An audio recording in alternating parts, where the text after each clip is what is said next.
O sol nascente lançava seus raios dourados sobre as muralhas de Jerusalém, banhando o palácio real em uma luz resplandecente.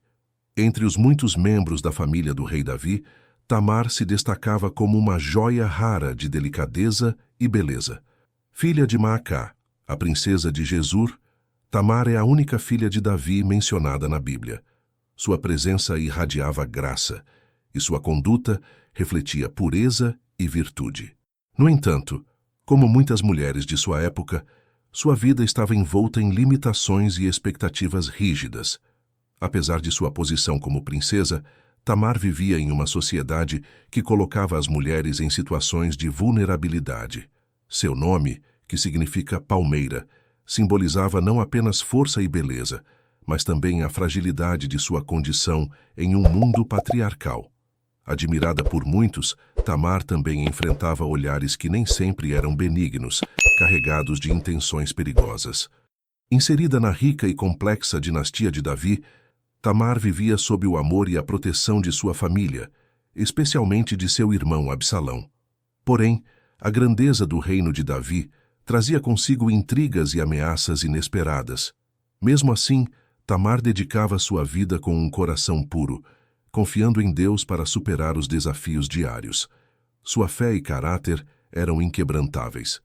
Cercada pelo luxo do palácio, Tamar se mantinha humilde, buscando maneiras de servir sua família e honrar a Deus. Mas ela não poderia imaginar que sua bondade e inocência seriam postas à prova de maneira cruel, abalando sua vida e revelando a escuridão que podia habitar até mesmo nos lugares mais sagrados. Enquanto Jerusalém despertava, Tamar iniciava mais um dia, alheia às forças sombrias que se moviam ao seu redor. Caminhava com determinação, sem saber que o destino guardava para ela uma prova terrível. A história que se desenrolava era um lembrete trágico de que a beleza e a bondade podem atrair tanto admiração quanto perigos fatais. Amnon, o filho mais velho do rei Davi e herdeiro ao trono, vivia cercado pelos privilégios de sua posição. Porém, em seu interior, algo sombrio crescia, uma paixão incontrolável por Tamar, sua meia-irmã. Ele não conseguia afastar os pensamentos sobre ela. Alimentado pela obsessão, seu desejo tornou-se uma força destrutiva, corroendo sua mente e levando-o a cogitar ações impensáveis. Inicialmente, Amnon tentou resistir aos seus sentimentos, mas sua paixão rapidamente se transformou em frustração. Tamar era intocável, protegida por sua posição e pelo amor de sua família. Dominado pela obsessão, Amnon procurou conselho com Jonadab, seu primo astuto e manipulador. Jonadab, percebendo a gravidade da situação, sugeriu um plano sombrio e estratégico. Finja estar doente, aconselhou Jonadab com um sorriso malicioso. Peça ao rei que mande Tamar vir cuidar de você. Por sua bondade e obediência, ela virá, e você terá a oportunidade de ficar a sós com ela. O plano, embora perverso, parecia ideal para Amnon. Ele então colocou o plano em prática, deitando-se na cama e fingindo fraqueza. Quando Davi foi visitá-lo, preocupado com sua saúde, Amnon aproveitou a ocasião para fazer seu pedido. Falando com voz fraca e lamentosa, ele disse: Pai, por favor, deixe Tamar vir e preparar algo para mim. Sua presença me trará conforto. Davi, sem suspeitar das verdadeiras intenções de Amnon, concordou e chamou Tamar para atender ao pedido. Sempre obediente e disposta a ajudar, Tamar aceitou prontamente.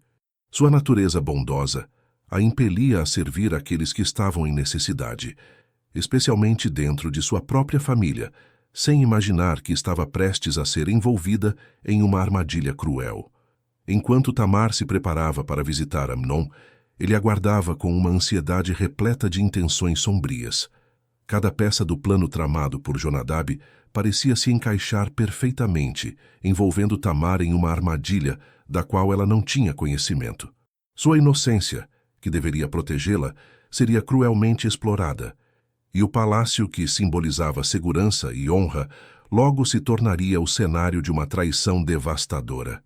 Com o sol começando a desaparecer no horizonte, Tamar chegou à casa de Amnon.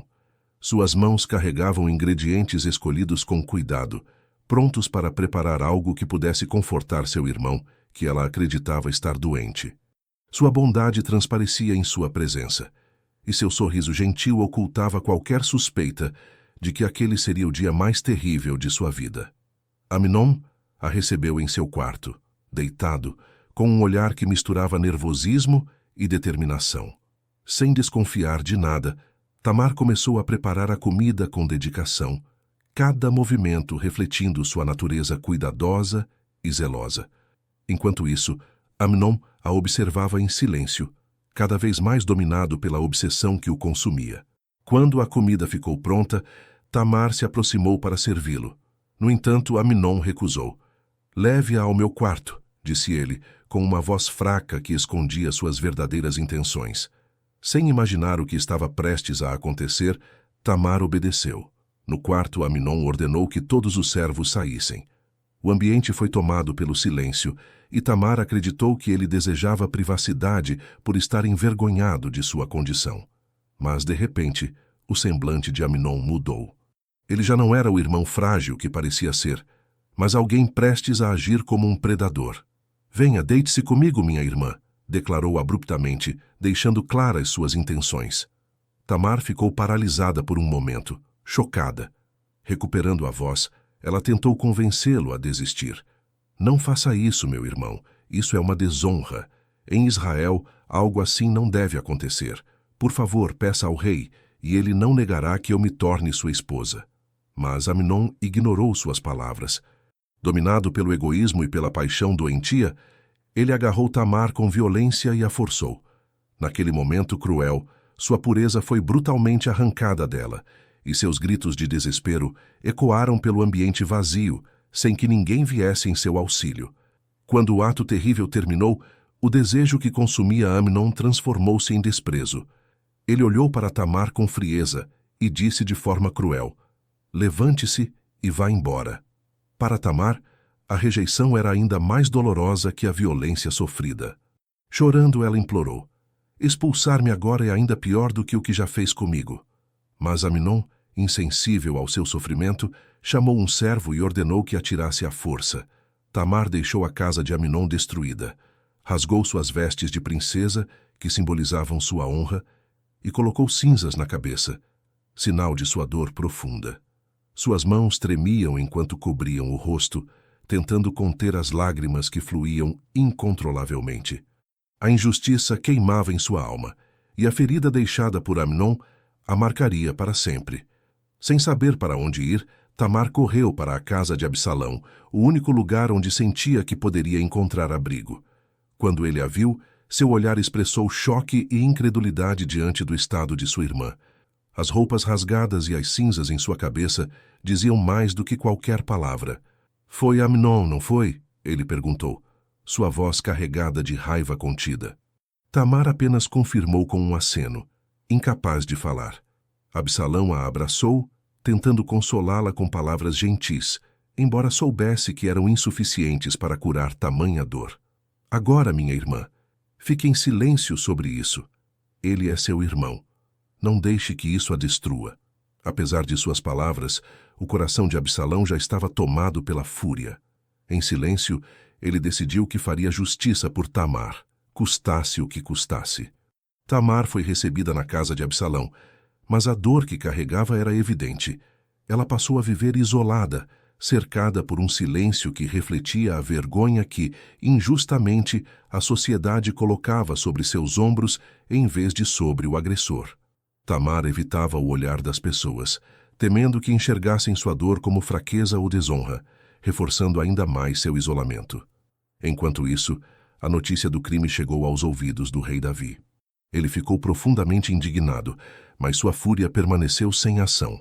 Apesar de amar seus filhos e entender a gravidade do ocorrido, Davi hesitou.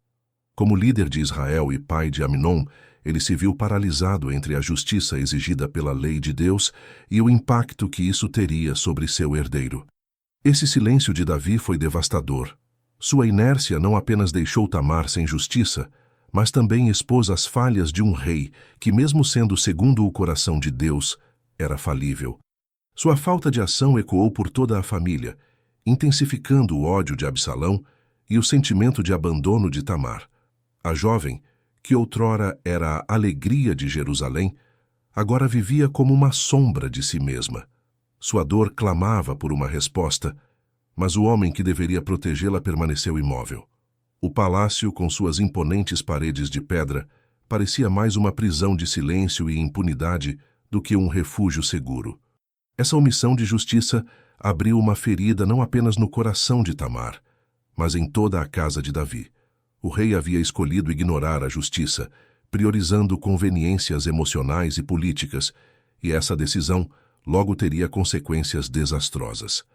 Absalão, por sua vez, era um homem de ações, não de palavras vazias. Sua promessa de proteger Tamar e restaurar sua dignidade era sincera, mas carregava um propósito maior e mais profundo. Ele observava sua irmã definhar em silêncio, enquanto a justiça que ela merecia parecia cada vez mais distante. O rancor em seu coração crescia como uma chama incessante, alimentada pelo silêncio de Davi e pela arrogância de Amnon, que continuava sua vida como se nada tivesse acontecido. Nos corredores do palácio, Absalão mantinha uma aparência calma e controlada, mas seus olhos atentos acompanhavam cada passo de Amnon. O ódio que sentia era frio e meticuloso. Ele sabia que não deixaria seu irmão impune, e em silêncio começou a planejar como corrigir a injustiça que Davi havia ignorado. Enquanto isso, Tamar vivia reclusa sob os cuidados de Absalão, mas não encontrava paz verdadeira. Suas palavras haviam se tornado raras, quase sussurros, e o trauma a havia transformado.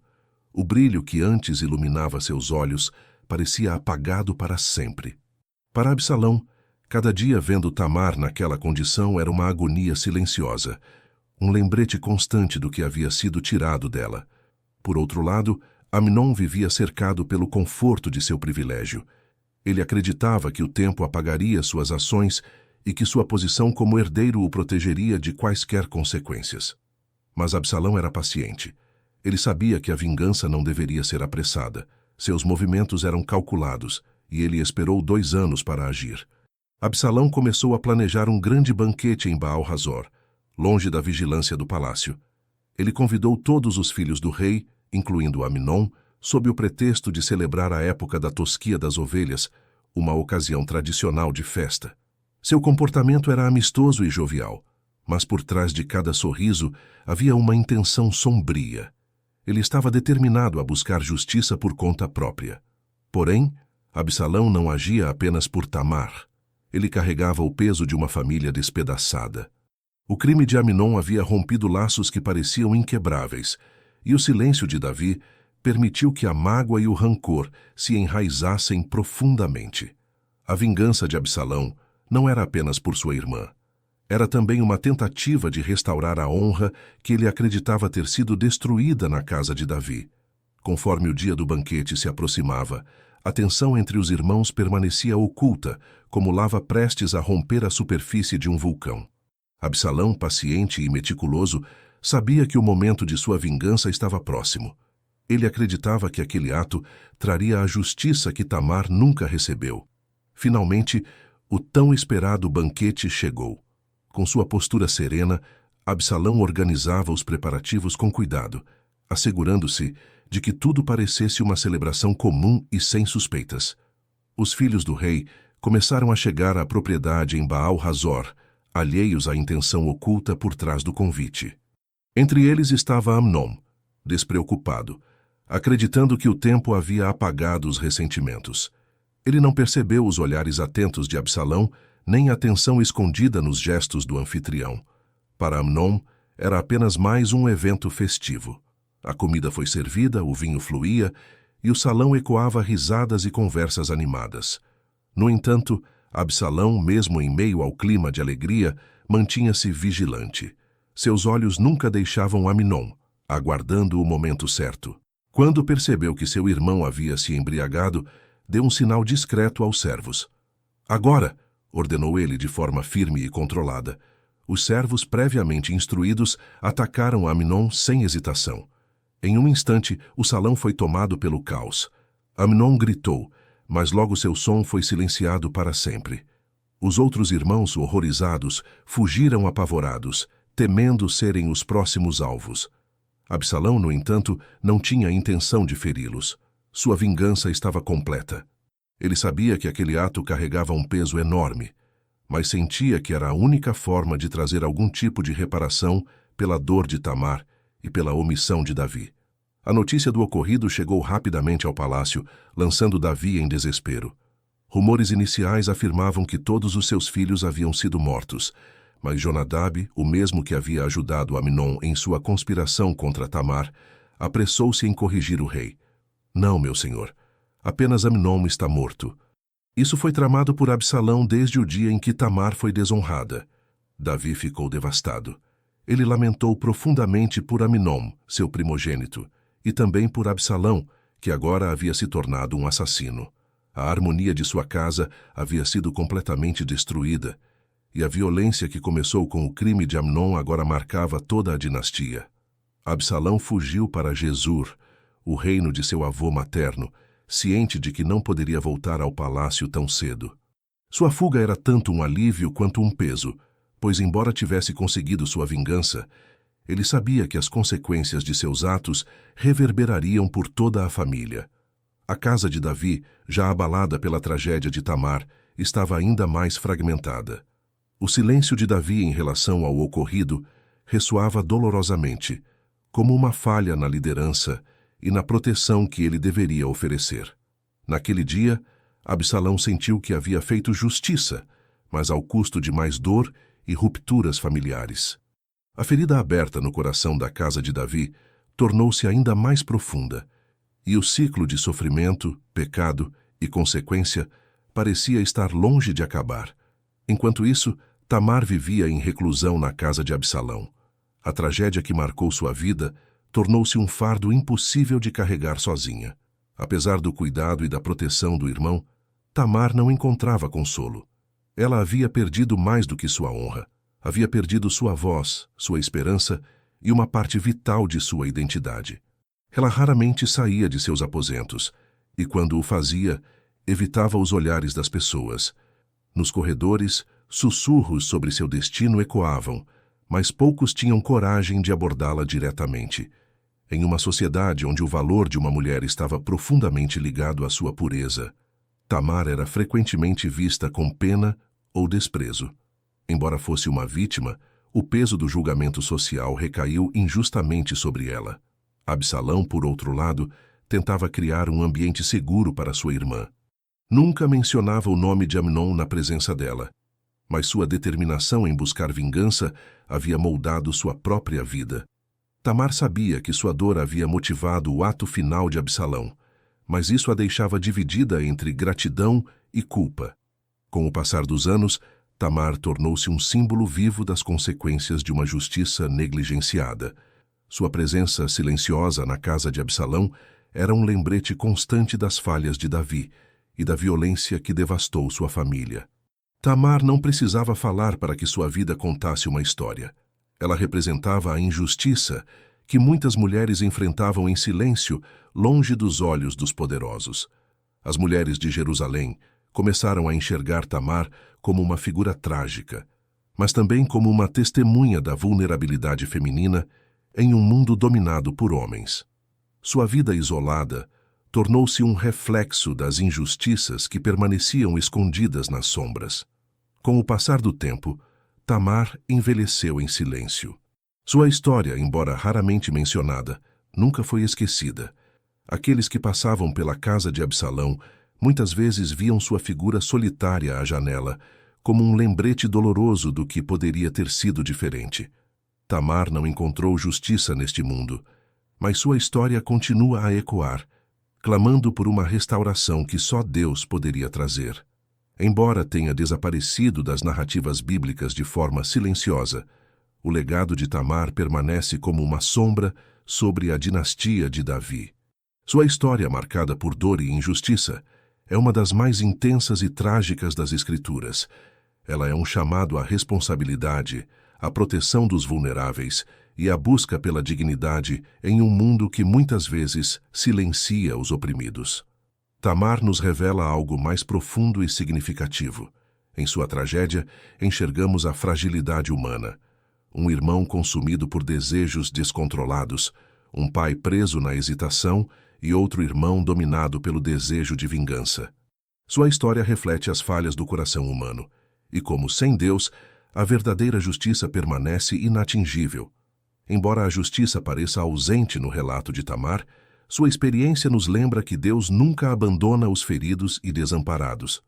A Bíblia, ao registrar sua dor, nos mostra que ele vê os que são ignorados, ouve os silenciados e chama pelo nome aqueles que foram injustiçados. A dor de Tamar não foi esquecida. Ao contrário, ela se torna um clamor eterno por justiça, uma garantia de que o mal nunca terá a vitória final.